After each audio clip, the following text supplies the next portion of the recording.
Ndugu zangu, napenda kutumia fursa hii pia kuwakumbusha wahitimu ambao kwa kiasi kikubwa ni vijana kwamba amani tulionayo nchini kwetu si jambo la kawaida, bali ni tunu ya kipekee inayopaswa kulindwa na kuenziwa kila wakati. Tanzania imeendelea kuwa kisiwa cha amani kwa miongo mingi kutokana na busara za viongozi wetu na mshikamano wa wananchi wake. Hii ni hazina ambayo unapaswa kuilinda kwa vitendo, maneno na matendo yenu.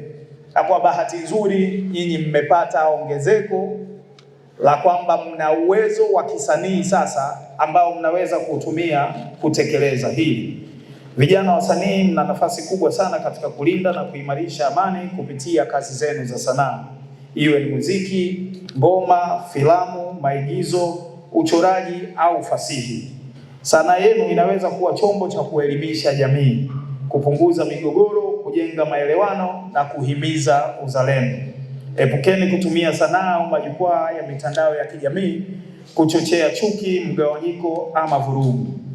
Badala yake tumieni vipaji vyenu kuhubiri amani, umoja na mshikamano wa kitaifa.